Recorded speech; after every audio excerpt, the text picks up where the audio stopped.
7 апреля Харьков подвергся очередному ракетному удару. Известно о прилетах по жилым домам. Зеленский говорит, что город остается лакомой целью оккупантов. В эфире «Нехта» самые важные и интересные новости к этому часу. Российская авиация ликвидировала свою же пехоту в Донецкой области. Чем закончатся тяжелые бои за Часов Яр? Часов Яр находится на господствующих высотах. Орск тонет. Российские чинуши пиарятся. Глава МЧС принимает участие в съемках пропагандистских роликов на фоне затопленных улиц. Прогнозы неутешительны. Паводковая ситуация остается критической. Вода прибывает. Нехватка ПВО, времени и средств. Зеленский рассказал о переговорах с США и ближайших месяцах войны. І літаки, і ППО. Тому що літаків у нас не вистачить. Всем привет, друзья! Для того, чтобы правда доходила до еще большего количества людей, крайне важна активность и интерес каждого из вас. Лайки, комментарии, подписки и репосты помогают нашим видео оставаться в тренде, а вы и сотни тысяч других пользователей всегда в курсе актуальных и важных событий. Именно о них сейчас и расскажем. Российская авиация ликвидировала свою же пехоту в районе города Часов Яр. Все произошло во время попытки оккупантов отойти с определенных позиций. Было ли это преднамеренным ударом по своим же, или российские пилоты приняли россиян за украинских военных, неясно, говорят ВСУ. В украинском генштабе напоминают, что заградотряды у оккупантов точно есть. В целом же на этом направлении ситуация для украинских войск непростая. Россияне постоянно проводят штурмы, в том числе с помощью тяжелой техники, танков. Опять же работает авиация, и на стратегические высоты летят планирующие бомбы.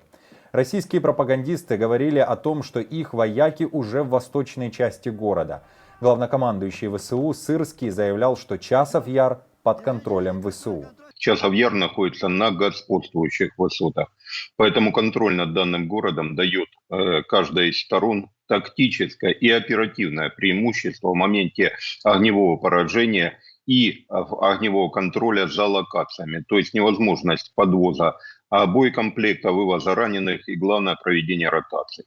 Не случайно такое внимание со стороны вооруженных сил Украины в моменте удержания Часов Яра. Причем, кстати, оккупанты сами признают, что, несмотря на бравурные заявления о якобы тактических успехах в районе Часов Яра превращен вооруженными силами Украины в сплошной оборонительный узел.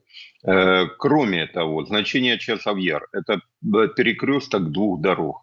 Соответственно, с бахмутского направления и направления со стороны оккупированной Луганщины. Это, то есть ключевое значение транспортной развязки имеет место быть. Россия скинула управляемую авиабомбу на многоэтажный дом в Купянске. На момент записи видео известно об одной погибшей женщине. Ее тело достали из-под завалов. Поисково-спасательная операция продолжается.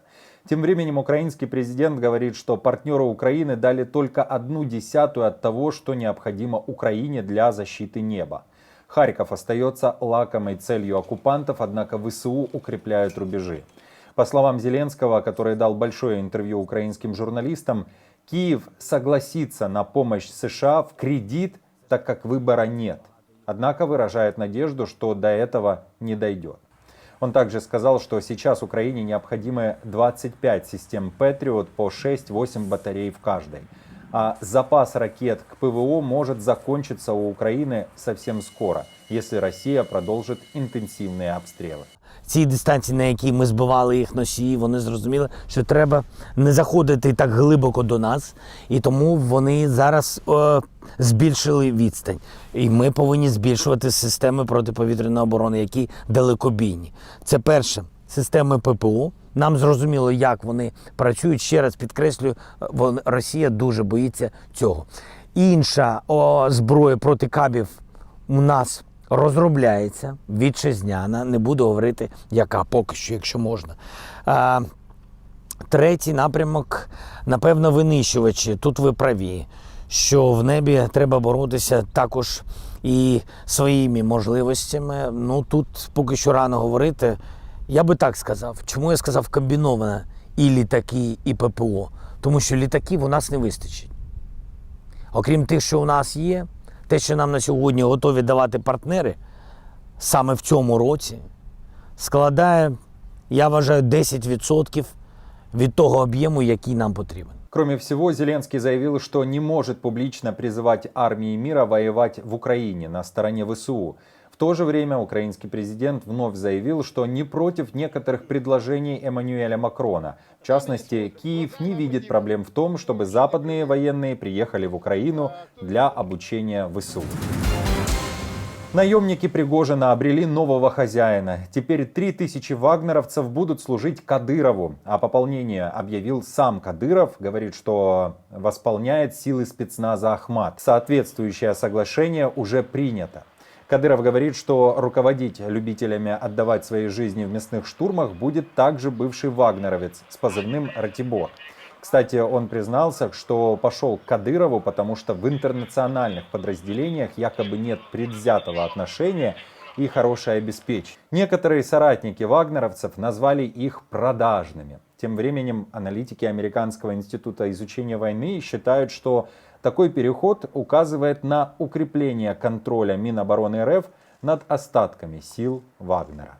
Но теперь, если действительно они наберут 3000 человек, то вот Ахмат получит такую, ну, по сути, ну, полк, что ли, по количеству солдат, да, который можно будет непосредственно бросать на передовую. Во-первых, этим хвастаться, во-вторых, выбивать под это дополнительное финансирование, понятное дело, плюс это вот усиливает в целом позиции Кадырова.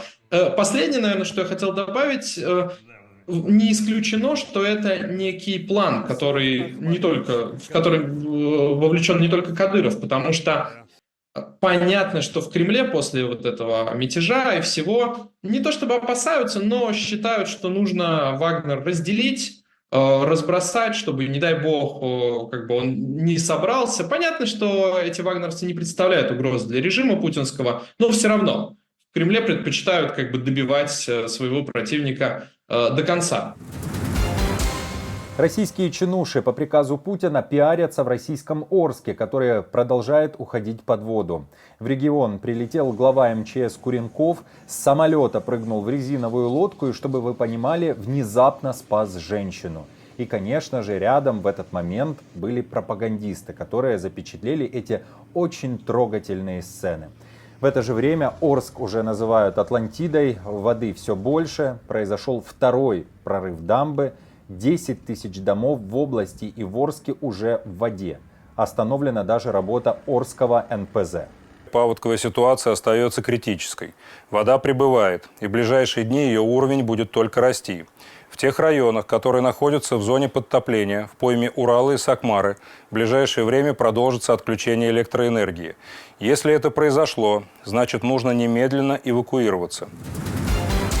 В Словакии во втором туре президентских выборов победил член правящей коалиции, спикер парламента Петер Пелегрини. Он известен своими антиукраинскими высказываниями. В частности, неоднократно выступал против поддержки Киева и поставок оружия Украине. За него проголосовало более 53% избирателей. Интересно, но в первом туре Пелегрини проиграл. Теперь же его победе радуется и Роберт Фицо, который говорил о фальшивой демонизации Путина и неонацистах Киева. Все по методичке российской пропаганды. В то же время во втором туре проигравшим считается бывший министр иностранных дел Иван Корчок. Он набрал практически 47% поддержку. Корчок в свое время поддерживал Украину, а после признания поражения на этих выборах заявил, что оппоненты сделали из него сторонника войны, исказив реальность. Дамы и господа, в Словакии можно стать президентом республики, даже проведя менее прозрачную избирательную кампанию, когда никто не будет знать, откуда взялись деньги, и никому не будет до этого дела.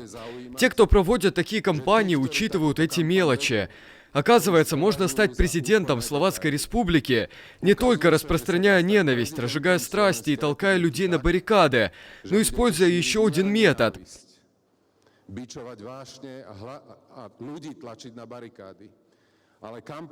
Вы также можете выиграть кампанию, превратив другого кандидата, а точнее меня, в кандидата войны, в сторонника войны. Я хочу сказать вам одну вещь, очень ясно и внятно, я этого не забуду. В Лондоне стартаперы утверждают, что их технология способна обеспечить жителей Земли дешевым и надежным источником энергии. Речь идет об энергии Солнца, которую будут собирать специальные панели, размещенные в космосе. Они очень схожи на обычные солнечные панели. По сути, необходимо создание больших ферм именно на орбите. Разработчики обещают, что солнечный свет будет преобразовываться в электричество, которое после этого преобразуется в микроволновый луч, который законнектится с наземной станцией. Первые испытания уже провели, однако пока не в космосе, а на Земле. Эти системы являются очень доступными по цене. Наши экономические прогнозы и независимые технико-экономические исследования, которые были проведены для правительства ряда стран, показали, что стоимость этих систем, с точки зрения стоимости электроэнергии, которую они могут производить, может быть вполне сопоставима с ветровыми и солнечными системами и значительно ниже, чем ядерные. И причина этого в том, что они обеспечивают огромную мощность. Количество энергии, которую они обеспечивают, непрерывная энергия в гигаваттах, огромно. Они постоянно излучают энергию. Если вы отправите солнечную панель в космос, она будет генерировать примерно в 13 раз больше энергии, чем такая же панель на Земле.